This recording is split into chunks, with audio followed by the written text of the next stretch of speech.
You want to just leave the tray? St. Josemaria would talk about the idea that wherever you are, whatever you're doing, you're there for a reason. You know, God put you there for a reason. And you get to find out what that is. I was very nervous about how my own convictions, about my faith, my morals, were going to interact with the craziness of Berkeley. You know, it's like, okay, I want to meet people, I want to make new friends, but how do I make it clear to them that I want to live this way, or that I have these certain beliefs? You know, they're going to think I'm crazy.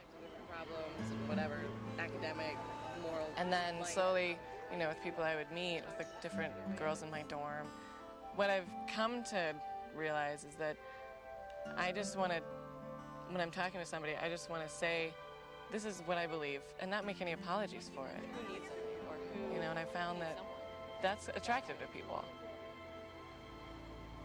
You've just had a very difficult tragedy in your family life. Mm-hmm.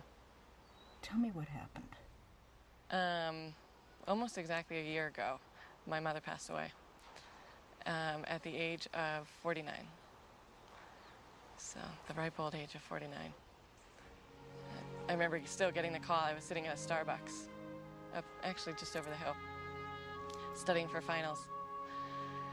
And, you know, hearing that she was in the hospital, it was a blow. Within a month and a half, she was gone. And it was tough. It was a tough week, it was a tough month, it was a tough year. I was very angry at God. I thought, you know, how could he need her more than we do? Like, what was God thinking? Was he on vacation that day? You know, I got to a point where I wasn't praying. And I just remember sitting in my car one day, just crying, you know. And I had my little Palm Pilot, so it was sort of modern day crying, because I was kind of journaling.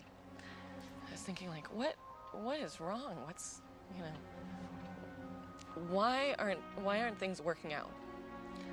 Even just sort of within me. And I thought, there's something missing. And then it kind of dawned on me. I was like, oh, this is what it's like to starve your soul, you know, when you don't pray. And I was like, oh, okay, it's a lot more clear to me now. I remember kind of sitting down and being like, I can't do all this myself. I'd like to think that I can, but I can't, and I need your help. So I just have to give these things to you. And I think that actually took a big load off, to say, like, it's not all my responsibility. You know, I'm going to do what I can do, and then say, okay, you have to take the rest of that. Oh, this smells so good. Isn't it so good? And a lot of times with St. Josemaria, I think that call to holiness, that universal call to holiness, and I also read that as the universal call to happiness. She's the executive chef. You know, that through this route, if you want to live a certain way, you will be the most happy that you can be. Bless us, The Lord, and these thy gifts which you are about to receive from the bounty through Christ our Lord. Amen.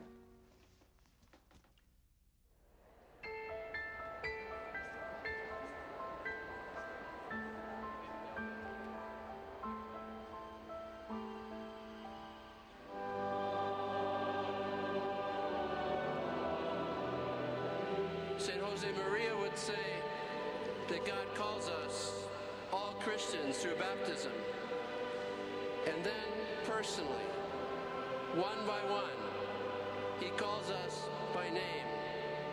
And then, in the midst of our ordinary lives, he calls us again to be women of God and to be men of God.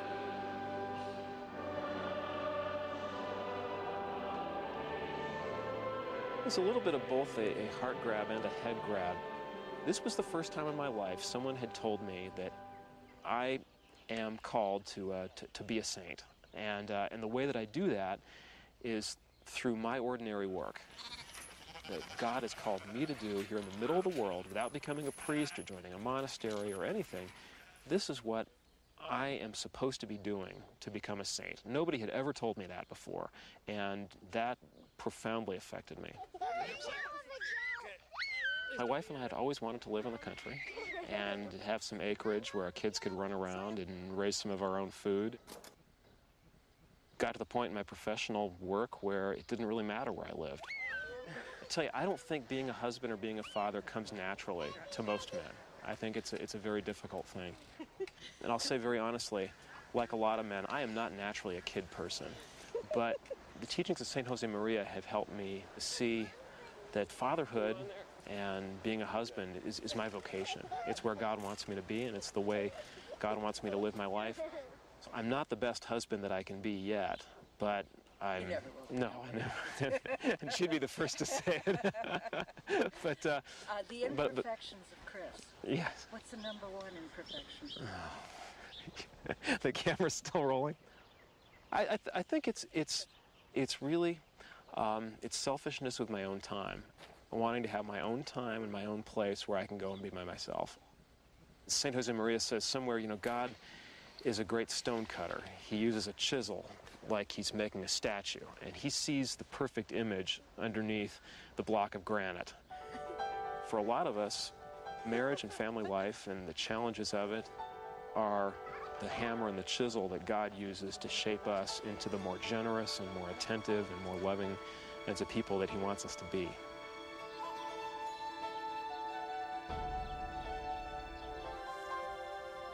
I tell my kids all the time that it's not my job to make them happy. It's not their job to make me happy. And things can't make us happy, and money can't make us happy, and people can't make us happy. The only thing that can make us happy is loving and obeying God. St. Josemaria was instrumental in my coming to understand that. Holy Mary, Mother of God, pray for us sinners. I always wanted to marry somebody who was really committed to God Examination of conscience. and knew his faith well and could really be the spiritual leader of the family. That I'm in the presence of God. I mean, I'm no wallflower. I'm no kind of shrinking violet, I'm a lawyer. I have opinions and express them willingly all the time. But I wanted to marry somebody who was strong in the faith and committed to marriage till death do us part. He's not in it for the long haul. He's in it for the forever haul.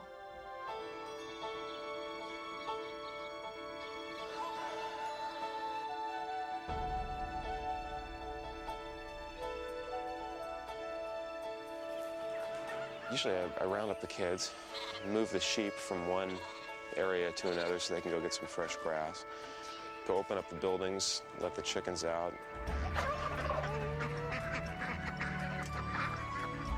See, St. Josemaria told us we need to be a contemplative in the middle of the street, which can be pretty tricky sometimes, if you're literally in a street. In a farm, it's much easier. The agricultural parables from the Bible are all around you. A couple summers ago, we had a sheep went down with an injury. The vet wrote her off and said, if you want to try, you can, but don't expect her to make it. But we took that as the gauntlet being thrown down, and I was out here nursing her, literally, back to health, and she made it. She's out there with the other sheep now, and you understand about leaving the 99 and going to tend to the one that really needs the help. And I could go on like that for hours about the different ways that things on the farm remind you of the spiritual life and really help feed one's prayer. I started learning to cook about 5 years ago. The gardening has just been the last 3 years, and the canning has been the last 2 years. I'm kind of a work in progress.